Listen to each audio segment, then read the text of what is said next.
un podcast de Cooperativa.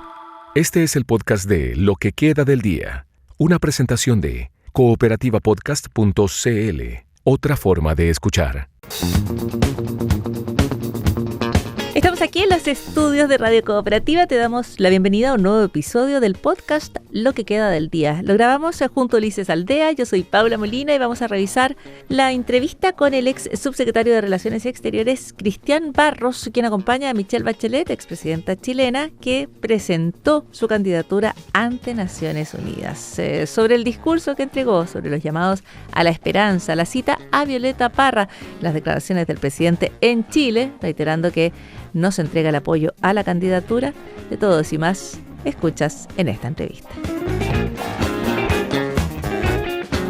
Y lo contábamos más temprano, la expresidenta chilena Michelle Bachelet presenta su candidatura a Naciones Unidas. Cumple con un paso clave dentro de la carrera por la Secretaría General de Naciones Unidas y lo hace en referencia o haciendo referencias a la necesidad urgente de la esperanza en el mundo y en un orden basado en el derecho internacional. Les vamos a hablar del proceso de la presentación de la expresidenta Michelle Bachelet con nuestro entrevistado, ya conectado a lo que queda del día, el ex subsecretario de Relaciones Exteriores, Cristian Barros, quien atiende nuestro llamado desde la ciudad de Nueva York, donde se realizó la presentación de la expresidenta Michelle Bachelet. Cristian Barros, muy buenas tardes, bienvenido a Cooperativa.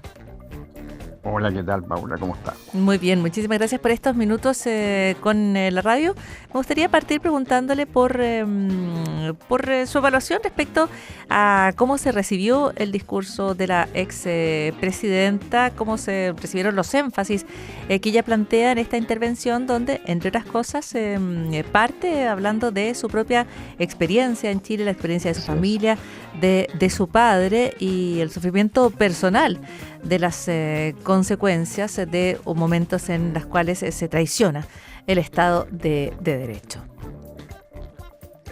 Bueno, usted al hacer la introducción dijo una palabra que ha sido clave en todo el proceso para la expresidenta, que es hope, que es esperanza. Y eso es lo que tenemos que tener. O sea, esto no se trata, digamos, de una cosa que no esté aterrizada, pero es la esperanza. ¿Por qué digo eso? Porque en términos de su presentación, ella, bueno, va de lado a lado tocando todos los temas que están hoy día en la agenda de Naciones Unidas y lo hace, bueno, con la experiencia que tiene. Lo que pasa es que ella conoce todos los temas y además ha estado trabajando en las últimas semanas en las nuevas aristas que puedan haber tenido alguno de ellos, ¿no es cierto? Porque no todo es estático, entonces tiene un conocimiento actualizado de eso. Y bueno, es muy, voy a ser sincero, es muy agradable escucharla hablar de los asuntos de Naciones Unidas ante los 40, 50 países, ¿no? Subsecretario, usted ha estado acompañando a la expresidenta en este proceso, en esta parte, sí. Y quería preguntarle respecto a quizás una dimensión un poco más humana, antes de tratar otros temas, respecto a la preparación para un momento como este. Es claramente un momento muy expectante. Ella podría ser la primera mujer latinoamericana en llegar a la Secretaría General de Naciones Unidas. Hay una solemnidad, hay un peso simbólico tremendo en ese edificio, en esa sala, así que quería preguntarle cómo ha sido esa preparación de ella. De su ella ha hecho, digamos, un trabajo bastante profundo y impresionante, si me lo pregunta a mí, yo que he estado con ella tantas veces. Lo que sucede es que empezó hace tiempo, no ahora, pero en las últimas 2 o 3 semanas ha sido de una intensidad impresionante. ¿Y cuáles eran los ejes de esto? Los ejes de esto son que tenemos 2 patrocinadores que son los que tienen como candidata a la presidenta Bachelet, que es Brasil y México. Y usted comprende que con esos 2 tremendas cancillerías que tienen, bueno, ha sido un proceso en que se le ha ido aportando todo tipo de conocimiento. Bueno, ella además, esto hay que discutirlo, digamos, porque tiene que hacer una presentación en la que ponga su punto de vista. Sí, lo de las cancillerías de Brasil y de México, porque lo precisa usted, lo precisa la propia expresidenta respecto a que estos países, Brasil y México, no es que estén solo apoyando, sino que la expresidenta es la candidata de esos países. Claro, Paula. Yo lo he dicho en algunas ocasiones, porque existe una confusión, que es que estos países dieron su apoyo. No es así. Estos países la tienen como candidata, o sea, Michelle Bachelet es candidata de México y de Brasil. Así de simple y así de profundo. O sea, imagínense los dos países que representan. Claro, y además del gesto diplomático y del peso de esos países, ¿cómo participan? ¿Con qué recursos? ¿Cuántos involucran esos departamentos de relaciones exteriores, esas cancillerías en la postulación misma? Allí donde Chile no está, ¿no? Porque el gobierno chileno no es la candidata de Chile y no le ha entregado el apoyo. No, claro, no está en una situación extraordinariamente curiosa, por decirlo menos. Pero México y Brasil están trabajando honestamente como si fuera lo es, pero como si fuera realmente una candidata de nacionalidad mexicana o de nacionalidad brasileña. Y ¿qué es lo que significa eso? Eso significa de que han estado aportando todos los antecedentes que se les ha pedido, no solamente eso, las ideas que hay que trabajar. Aparte de todo lo que es infraestructura, estamos usando las embajadas de México y de Brasil aquí en Naciones Unidas. Ellos han sido, y ella se está alojando en la residencia del embajador de Brasil. Y Brasil le puso un automóvil con conductor, o sea, Brasil está haciendo lo que hacía Chile. Respecto a la actitud del gobierno chileno, a la decisión que toma el gobierno chileno, el presidente José Antonio Kast volvió a detallar la postura de Chile frente a la postulación, volvió a reafirmó que no va a contar con el patrocinio de Chile. En términos diplomáticos, porque esta ha sido bien consistente como una decisión del presidente Kast, la tomó, la anunció y ha seguido en ella, digamos, así que no hay duda respecto a la consecuencia, por lo menos, del argumento y de la decisión tomada. Pero en términos diplomáticos, eventualmente el presidente podría a lo mejor emitir un comentario distinto, considerando que es una jornada particular, es la jornada oficial de presentación, se entrega un mensaje ante Naciones Unidas. ¿Cómo evalúa que el presidente haya optado por efectivamente reiterar que la expresidenta no cuenta con el patrocinio del gobierno chileno? Bueno, no es la oportunidad, ¿no es cierto?, para haber dicho eso cuando ella estaba presentando su posición y su programa. Yo creo que todas esas cosas se pueden evitar. Ya tenemos el hecho de que el gobierno de Chile le quitó, digamos, porque eso es lo que pasa, le quitó el apoyo a Michelle Bachelet. No es que no se lo haya dado, se lo quitó. Entonces, en una situación que es bastante única, y déjeme decirle que yo tengo años de experiencia en esto, nunca había visto que un candidato de un país cambia el gobierno y el gobierno le quita el apoyo. Eso puede hacer otras cosas, puede decir sí, la vamos a apoyar, pero y hacerlo de forma más, qué sé yo, menos intensa, pero dejarlo votado es una cosa que no se hace, porque además esto es también una mala imagen para el país. O sea, ¿qué país hace esto? O sea, no. Bueno, sabemos qué países hacen eso. Cristian Parros, quiero llevarlo al tema de Estados Unidos, de la preocupación que existe respecto a la posibilidad de que Estados Unidos vete a la expresidenta Michelle Bachelet como futura secretaria general de Naciones Unidas, si esa fuera la situación. ¿Cuán posible es adelantar efectivamente la decisión que va a tomar Estados Unidos? ¿Cuánto es posible predecir lo que va a la decisión que va a tomar el gobierno norteamericano? Bueno, a pesar de las declaraciones que hemos escuchado, es bastante difícil predecir lo que se va a definir al final, porque lo que está sucediendo es de que como que existiera un veto virtual, y esto no es así nomás, o sea, no existe. Entonces, ¿qué es lo que va a pasar? Se va a llegar el momento en que los 5 miembros permanentes del Consejo de Seguridad van a considerar a los candidatos y van a omitir sus opiniones en secreto, entre ellos. Se va a negociar. Entonces, la figura cambia. Se da cuenta, no es que uno le vaya a decir a otro, ¿sabes qué? Puede decirle, mira, ¿sabes qué? Yo no, ese candidato no cuenta conmigo, y el otro le va a decir, mire, sí, pero ¿por qué no conversamos? Porque te voy a poner un ejemplo, pues el ejemplo más claro es el actual secretario general. El actual secretario general, yo estaba acá en Naciones Unidas el año 2016, nosotros estábamos ahí trabajando por Susana Malcorra, que después fue que fue ministra de Relaciones Exteriores de Argentina. Estábamos en campaña igual, existían los mismos, entre comillas, criterios, sudamericano, latinoamericano y mujer, ¿ya? Nos pasamos, no sé, meses en eso. Y después empieza la campaña en serio, donde ya el Consejo de Seguridad se mete. Bueno, al final terminamos con un portugués de la Unión Europea, con Antonio Gutiérrez. ¿Se da cuenta? Es negociación, eso es lo que pasa.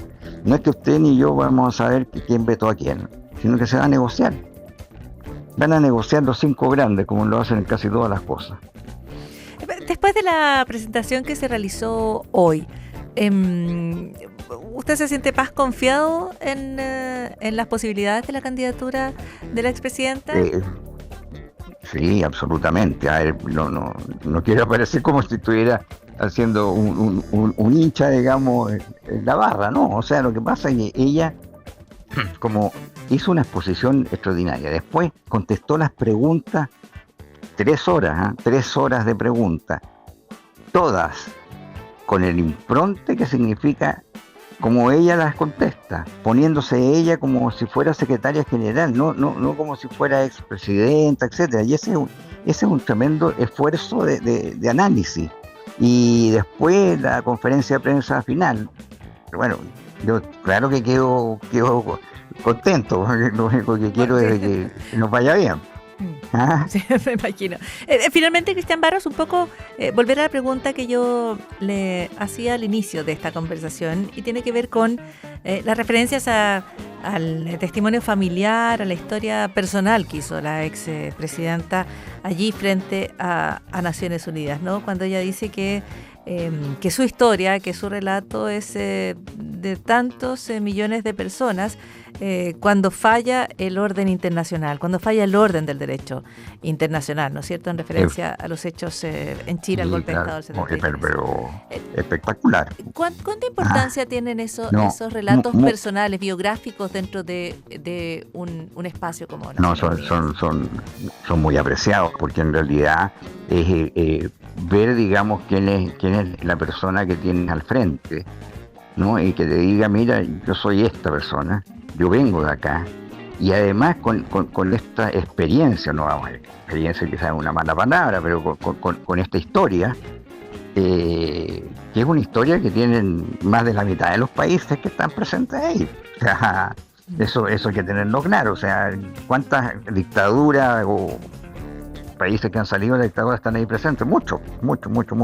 Entonces, pero la pone a ella en carácter humano. Si eso es el tema. El tema es que el secretario general es una persona que encarna, digamos, una institución, pero en realidad es esa persona. Y yo creo que lo que quiso decir es, mire, yo soy así, ¿ah? Yo vengo de este pasado y quiero construir esto. Y para eso lo más importante es hope, lo más importante es esperanza. Y bueno, eso tiene mucho efecto. Entonces yo sé, o sea, el mensaje central del discurso de la expresidenta Michelle Bachelet, efectivamente, el de la esperanza, ¿no es cierto? Ella dice al cierre, no aceptamos la desesperanza, no aceptemos la desesperanza y optemos por la esperanza, después además de haber citado a Violeta Parra, ¿no es cierto? Cuando ella dice, el canto de ustedes, que es el mismo canto, y el canto de todos, que es mi propio canto. Claro, exacto.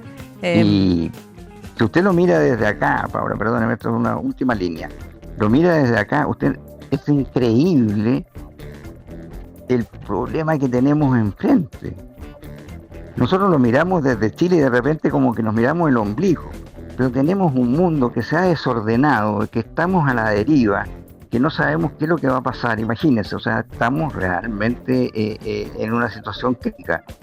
Y por supuesto que este mensaje de esperanza es en el fondo un mensaje de rescatemos lo vital, rescatémonos nosotros mismos. Eso. Cristian Barros, muchísimas gracias por estos minutos con Radio Cooperativa. No, gracias a ti, Paula.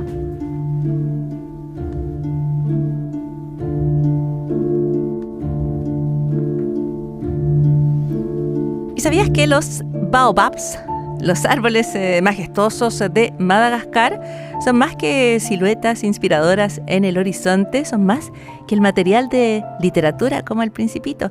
Los baobabs podrían ser los guardianes históricos de las huellas del clima en la Tierra.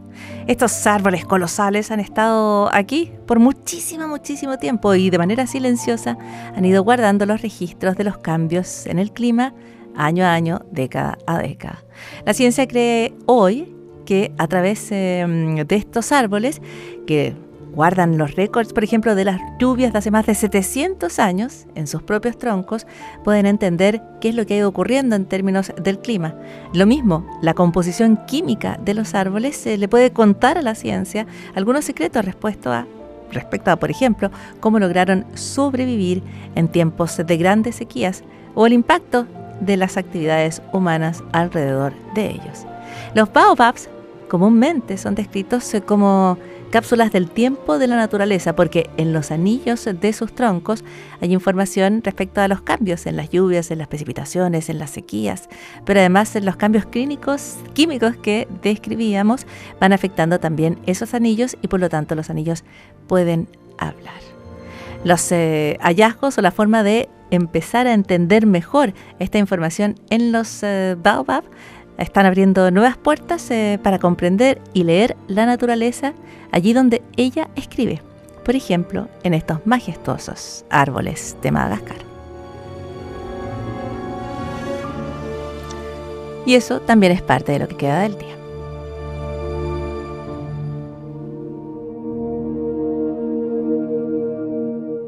Y esta historia parte con los hechos que ocurren en los últimos años y que terminan inquietando a la administración norteamericana. Hay una combinación aquí de varios incidentes y también el desarrollo de teorías conspirativas. La historia la podemos partir hoy. El FBI anunció que está revisando si existe alguna conexión entre 10 casos de trabajadores científicos también que han perdido la vida o han desaparecido. Todos ellos estaban vinculados a laboratorios en áreas sensibles en Estados Unidos. Y esta alerta genera impacto. Aquí se combinan las preocupaciones respecto a la energía nuclear, la seguridad nacional, incluso iniciativas espaciales. La desaparición o muerte de estas 10 personas se realizó en situaciones dispersas en distintos momentos, en distintos lugares y por distintas causas. Eso es lo que dicen los datos. Sin embargo, no han podido contener una serie de interpretaciones conspirativas respecto a lo que ha ocurrido con ellos y si los casos estarían eventualmente vinculados. Pero las cifras apuntan a que no es esa la situación. Por ejemplo, en el caso de una de las personas de estos trabajadores, un profesor del MIT, pierde la vida en un asesinato en Boston el año 2025 a manos de un excompañero y en una situación, una larga disputa personal. Otro investigador que fue encontrado sin vida en la zona de Massachusetts estaba viviendo una crisis personal también. En otro caso, el de un astrofísico en California, allí la persona es víctima de un delito común. Está el caso de una ingeniera aeroespacial que sufrió una tragedia cuando está haciendo senderismo en la ciudad de Los Ángeles. Pero todos estos hechos ocurren en contextos completamente distintos y en algunos casos sin ningún tipo de intervención de terceros. Además, las desapariciones ocurren en lugares distintos y no hay vínculos claros entre ellos. Sin embargo, lo que en estos casos se ha estado observando es que es una situación de por lo menos los datos apuntan a tragedias o hechos delictuales o accidentes desconectados, pero que han sido de alguna manera vinculados, al punto que el FBI anuncia una investigación. Y esto también es parte de lo que queda del día. Aquí termina el podcast de Lo que queda del día. Lo escuchas en vivo de lunes a viernes desde las 4 de la tarde en Radio Cooperativa. Y todos los días en cooperativapodcast.cl.